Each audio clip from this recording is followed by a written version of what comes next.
Welcome to the Compact Murder podcast from compactmurder.com, the show where we explore murders, murderers, serial killers, and assassinations. This is episode 49, The Assassination of William McKinley.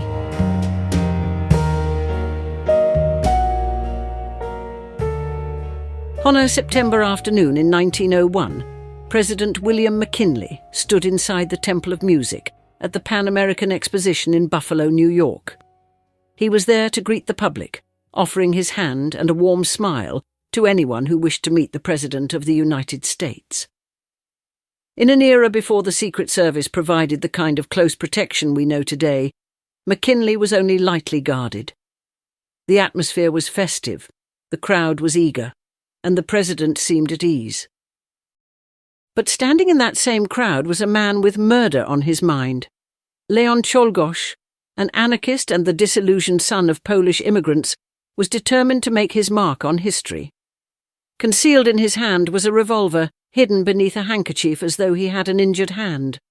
When McKinley extended his hand in greeting, Czolgosz raised the weapon and fired. Within moments the president lay mortally wounded, and America was once again confronted with the violent loss of a leader.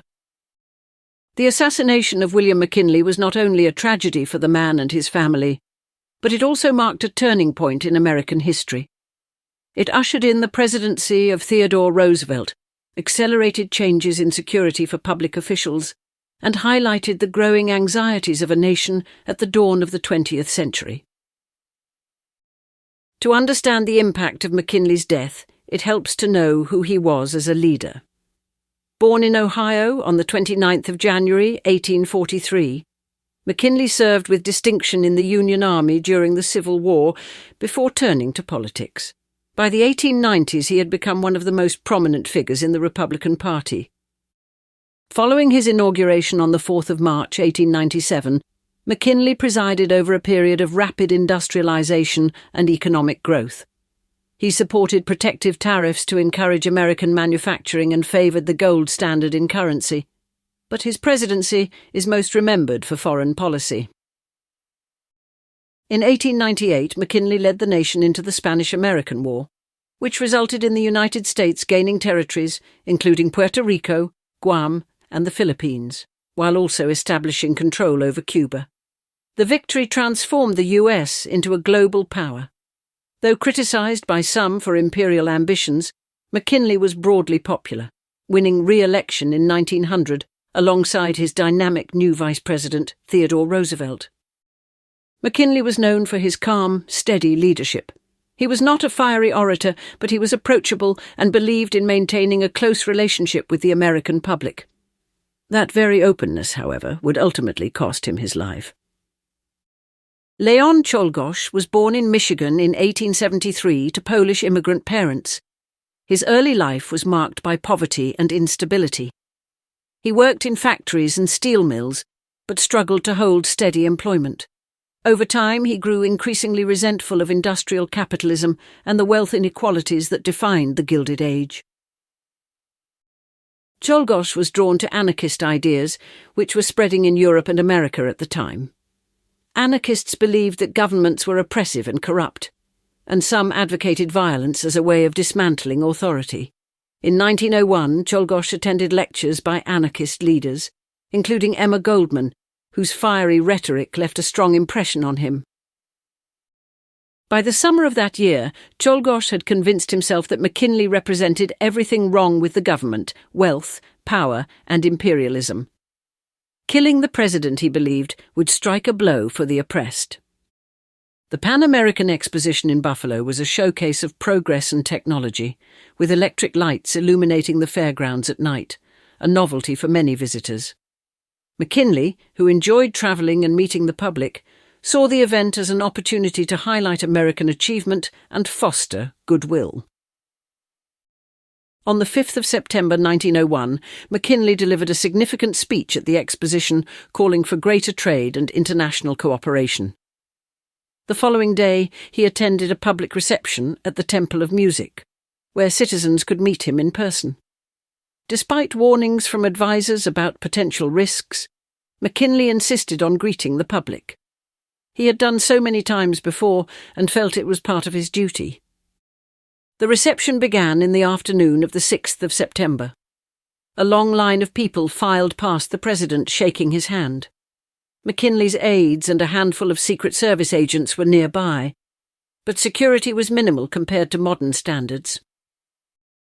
In line was Leon Czolgosz, his revolver concealed under a white handkerchief wrapped around his right hand. When he reached McKinley, the president extended his hand with a smile. Instead of shaking it, Czolgosz fired 2 shots at close range. The first bullet grazed McKinley's chest. The second struck his abdomen, passing through his stomach and lodging in his back muscles. Chaos erupted as the president collapsed.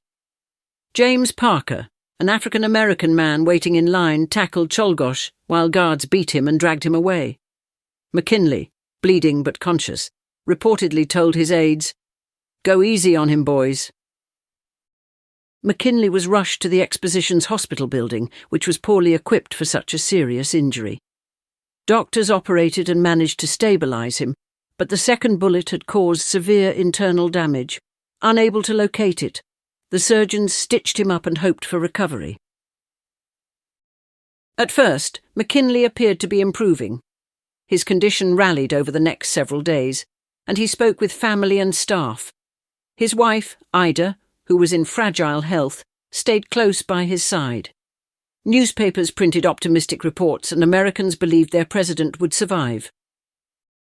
But by the 13th of September, his condition worsened dramatically.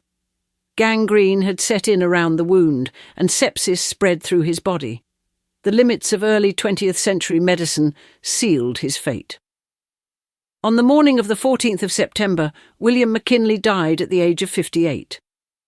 His final words were said to be, "It is God's way. His will be done, not ours." McKinley's death elevated Vice President Theodore Roosevelt to the presidency. At just 42 years old, Roosevelt became the youngest president in U.S. history. His energetic style and reform agenda would dominate the next decade, ushering in the progressive era.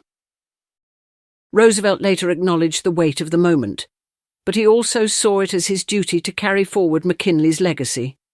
The assassination, therefore, not only ended one presidency, but also transformed American politics. Czolgosz was quickly indicted for the murder of the president. His trial began just over a week after McKinley's death. The proceedings were swift, lasting only 8 hours over 2 days. The defense presented little argument, and Czolgosz himself remained calm and unrepentant. He admitted to the crime, stating that McKinley was the enemy of the people, and that he had done his duty as an anarchist. The jury deliberated for less than 30 minutes before returning a guilty verdict. He was sentenced to death. On the 29th of October 1901, Leon Czolgosz was executed in the electric chair at Auburn Prison in New York. His final words were, "I am not sorry for my crime. I am sorry I could not see my father. After his death, his body was doused in sulfuric acid to ensure rapid decomposition, and his personal belongings were destroyed." The assassination of William McKinley shocked the nation. It was the third presidential assassination in just 36 years, following Abraham Lincoln in 1865 and James Garfield in 1881. Americans were horrified by the repeated vulnerability of their leaders. The event led to significant changes in presidential security. The Secret Service, which had previously focused primarily on investigating counterfeiting, took on the permanent responsibility of protecting the president.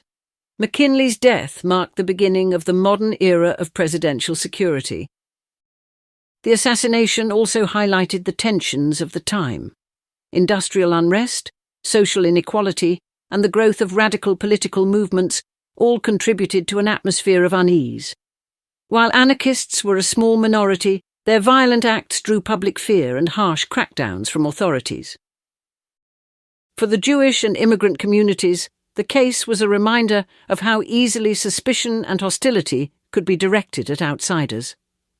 Although Czolgosz acted alone, his background as the son of Polish immigrants and his ties to anarchist circles contributed to wider prejudices. Although overshadowed by the dramatic events of his death and the towering presidency of Theodore Roosevelt that followed, William McKinley left behind a significant legacy. His leadership during the Spanish-American War reshaped America's role in the world. His steady hand guided the nation through a period of economic transformation, and his calm, approachable style endeared him to many. The tragedy of his assassination lies not only in the violence of the act, but also in the sense of interrupted potential. McKinley was a stabilizing figure at a time of significant change. His loss thrust the nation into uncertainty, but it also set the stage for the reforms of the progressive era. The assassination of William McKinley is remembered as both a personal tragedy and a pivotal moment in American history. It revealed the vulnerabilities of public life in a nation grappling with rapid change and radical ideas. It underscored the dangers of political violence, while also reminding Americans of the need to protect both their leaders and their democratic institutions. In Buffalo in 1901, amid the bright lights and optimism of the Pan-American Exposition, a single act of violence brought darkness to the nation. From that moment forward, the presidency itself would never be seen the same way again.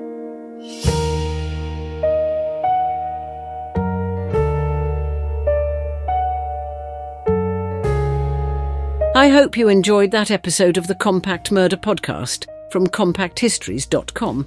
If you did, why not leave us a review wherever you get your podcasts?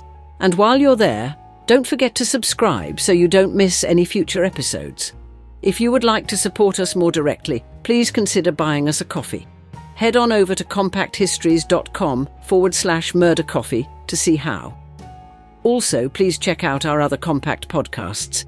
You will find them all at compacthistories.com. Thanks for listening. I'll see you next time.